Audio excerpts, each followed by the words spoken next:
couple of folks seem to like the nighttime videos, so I thought, why not? We'll do another one. Chiefly because I've been so sick that I can't really get outside and do it. I spent most of the day in the bed or in my office editing videos. So, I wish I had better picture and audio quality. It is so still and quiet right now, even to be, I won't say as urban as we are, but even to be, you know, out and running around, it is just so still and quiet, almost like when it snows, you know, where everything just goes, shh, listen.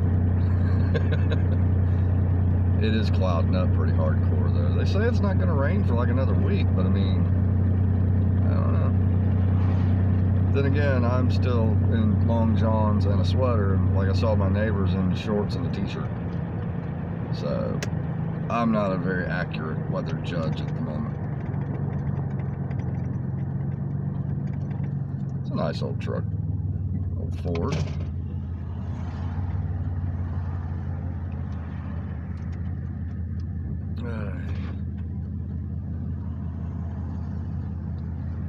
Let's go pick up Miss Lauren. He got all kinds of stickers on his truck. I don't know why you're inching up, dude. Like, it's very obvious. They don't even have a yellow light yet.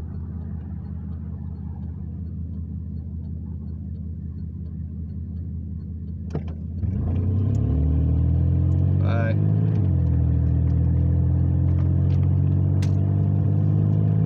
Yes, I know, when making a left turn, you should go into the left-hand lane. I just didn't do it. So.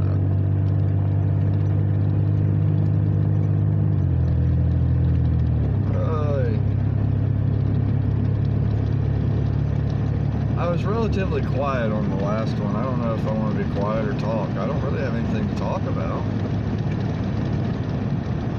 Other than I feel like poo-poo.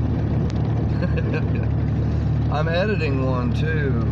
If my stupid editor, like I've tried to export the file 3 or 4 times now, and it is a 17-minute video, but a lot of people asked for a video of me and Lauren in the truck, and I put a disclaimer on it and everything. You guys will see when I get it uploaded, but man, it's giving me a fit. And I know the files aren't corrupt or anything, because they're just the same as all these other ones. Wow, purple lights on a tow truck. That's awful. Oh, is that the mobile crucifix? That's what I call the ones, they have that T-bar on the back. It's the mobile crucifix 5000. It's for all the non-believers.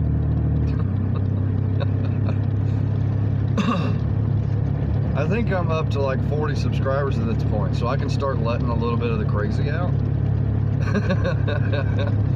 Like, you're here now, alright? And we'll let a little crazy out now.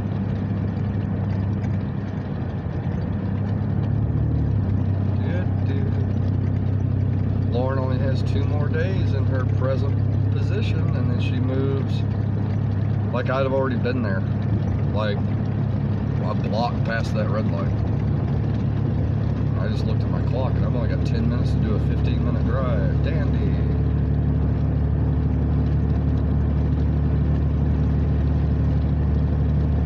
Oh goodness. That's the other thing. Somebody mentioned, you know, a rigged ignition system. I've got a new distributor. When I got it back too, I noticed like the number 6 plug wire was not actually connected. So I went through and checked all of them, made sure they all had good connection. I actually had to change the crimp on it slightly. Everything's as it should be. It does have some really cheap plug wires on it that I got last year. Last year I did plugs, wires, oil change, rotation, everything. And at that time I did a new cap and rotor button, but the tolerances in the distributor were just shot. But anyway, it's doing this hiccuping stuff, and it has to be ignition because it's a sudden loss of power. It's not like a gradual, like a fuel loss. So it has to be ignition, but it only does it when it comes up to operating temperature, which tells me it's a thermal breakdown. I was also advised to put in The truck's got 195,000 on it. I don't know how many thermostat changes it's had. I've never done one, so that's going to be one of the things I do here one day. Oh, we might even make a video on it. I don't know. But I'm going to change the thermostat. I'm going to go to 190 or 195 degree one, just so it can run a little. These old cast iron blocks tend to run a little hot anyway, but I want it to run a little warmer and see if that corrects my fuel air mixture to where it doesn't come up. I've been driving about 2 or 3 miles before I turned the camera on, and then you guys have been with me now for what, 5 or 6 minutes, and I'm still only sitting at like 110 degrees, you know, so it's not really coming up to temperature, not to a good operating temperature. Anyway, so yeah, if you guys have any ideas on that, I was an inspection mechanic for a while. I was a tire guy for a while. I did truck tires for a while. God, that sucked. Like by hand, you know, that's the way you got to do them. But I did get to where, as long as it was an outside tire on the dualies, I could pop that off the rim, seat the next one, air it back up without ever taking the wheel off. That was fun. Oh gosh. I worked briefly as a lube tech, things like that. Like I was a certified lube tech. But this just goes beyond my scope of practice. This is above my pay grade, guys. Not my circus, not my monkeys.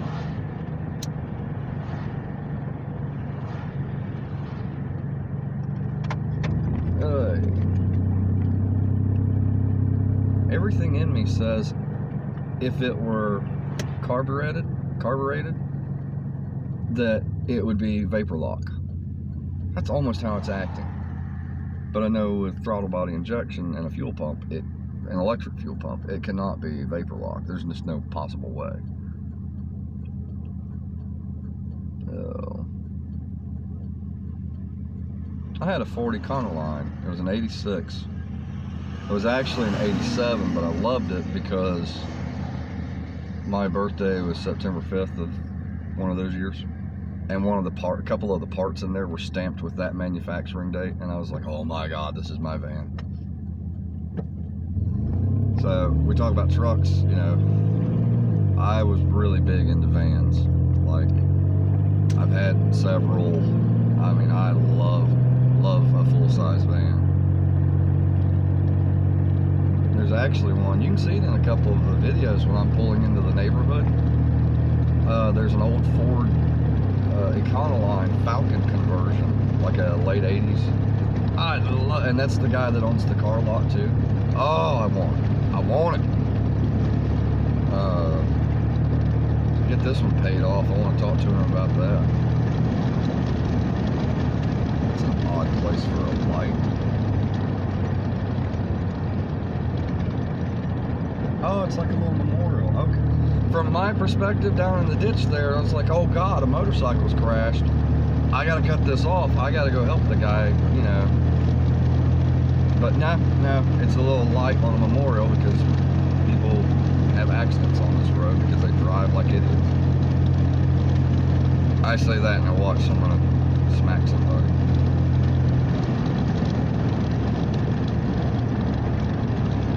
Oh goodness. I guess if you were really astute, you could sort of narrow down where we're at, but good luck with that.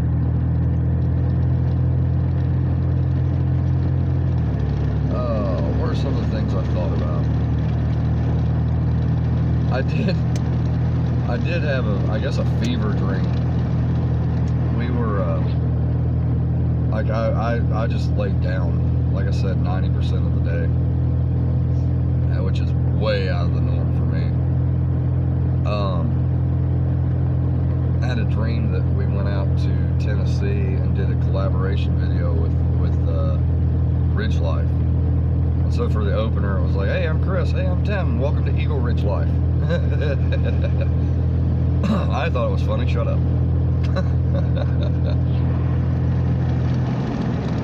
It's too loud with the window open. It's too hot with the window closed. Summertime videos are gonna suck because the air conditioning in here is not good. So we have 255 air conditioning, both windows down and 55 miles an hour.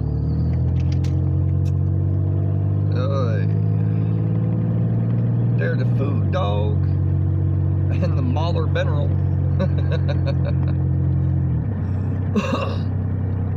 I don't care who you are, that was funny. Mahler Mineral.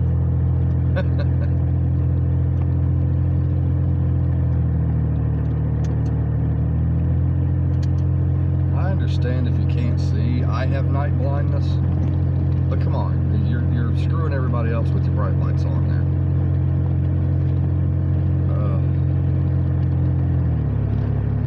The shop's getting there. I've got 2 videos. I've got one posted. I'm editing the second one. I decided to just break that up into 4 videos because there's just no way I can cram it all into one.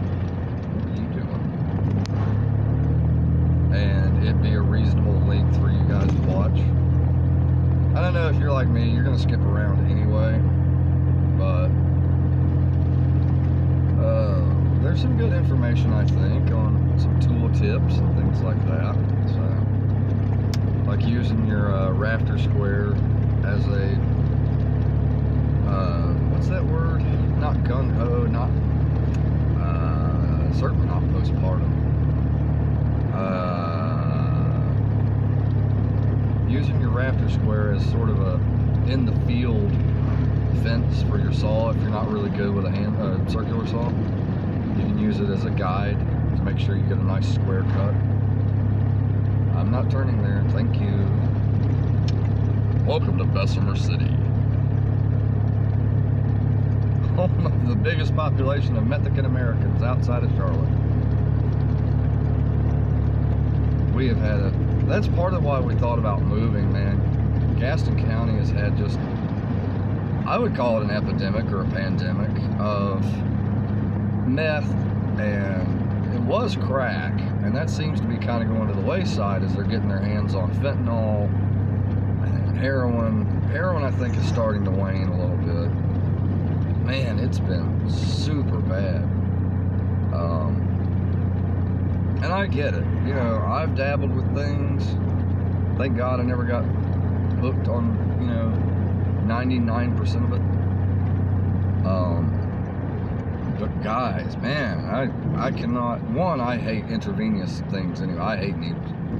But 2, I just can't imagine just killing yourself like that. I mean, that's all it's good for. Yeah, the sway bar mount is broke too on the passenger side. So I have this lovely rattle while I'm going over bumps. Jeez, guys. If we ever get our taxes back, man, and I fix all this stuff, you guys aren't going to know what to think. Like, oh my God, you get a new truck? No, I just fixed all the crap wrong with mine. And Tina gave me like the greatest shout out. I almost like wept. She said I'm so funny and tell all these amazing jokes, and I'm like, not really. Oh goodness. I did have a bunch of dad jokes, but I can't remember them now. Like, I figured I'm at that age, that's what I gotta do. Oh goodness. Yeah. But yeah, this is what we do. Not really very exciting. But I did speak to another YouTuber on the phone, and because I was really down about these videos and the channel and things, and I felt like I wasn't really getting it. Yeah, I got a few more subscribers, but I wasn't getting, what am I looking at? Oh, okay, a couple of likes. Felt like I wasn't getting anywhere. I feel like I'm not getting anything done, especially being sick. And she made a good point that, a lot of people that don't live in suburbia or the country, they don't get to have these experiences like we do. Can I turn my camera around while it's recording? Of course not. One moment.